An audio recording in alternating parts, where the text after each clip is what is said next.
Hey, Shalom. Hey, we got to do a part 2 because, Satan trying to fuck up the feed. But we're going back to Revelations 20:1. It says, and I saw an angel come down from heaven. As angel is Yahweh Shai, man. All right, having the key of the bottomless pit and a great chain in his hand. All right, he coming to round up Esau, man, and the other nations. Verse 2. And he laid hold now on the bottomless pit. Expound on the bottomless pit. Yep. The bottomless pit represents Europe, okay? Right. Because Europe has a lack of mineral resources, okay? Right. And all like over there, Amalek that's in our land claiming to be us, right? The so-called Jewish people, all right? They're claiming to be us. They're in our land, but the Lord cursed that land because they're in there. And now they have to import everything. They call it a kibbutz. They have to import everything from all around the world. Well, if I could say this, technically the Lord cursed the land at first because of us. We went off and we violated his laws, statutes, and commandments. So technically that was the garden that was eastward in Eden. Eden represents earth. Yep. The word Eden comes from the Hebrew word Aidan, which means paradise. So all the earth was a paradise at one point. That's right. And the Lord chose the center of the earth, the most fertile part, which makes sense, of the earth, which was right there, right smack dab in the middle, which is the land of Israel, and everything else just flows around that. The scripture told you there was 4 rivers that went in that area. Bring it out. Let's go through them. Let's go through it, because our thing is, this is technically this is like a that's okay, because we could we work with each other. This is a building block lesson for brothers who are coming in new. It's always good to go into the rudimentary scriptures, man, because we can't forget about the new elect, that which really they're not new. They've been chosen from a long time ago, from the beginning, right. And they're just coming back. So it's good for them to learn the rudimentary scriptures, man. Yeah. So that way it could build them up.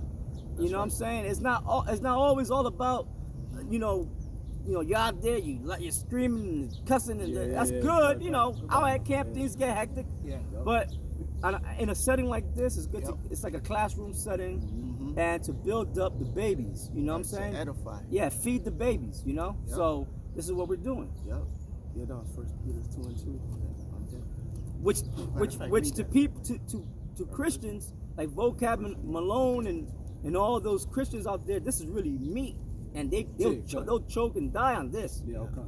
You see, they'll choke and die on this. It's meat to them, but this is really like milk, the sincere milk, right? Given unto the babies, of the chosen. This is 1 Peter chapter 2 verse 2.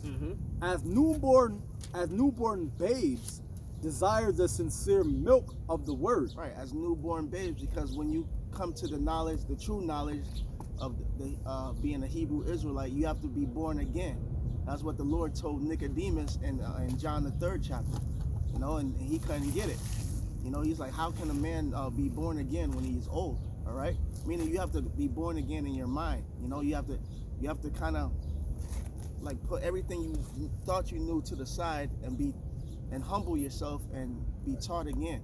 You have to be taught again. You have to just like when if you have an old building, like an old barn, and you wanna renovate it, you knock down the whole barn, you raise it down, you destroy it to ground level, and then you build it back up to the new barn. Okay, it's the same thing with the scripture. So it says, as newborn babes desire the sincere milk of the word.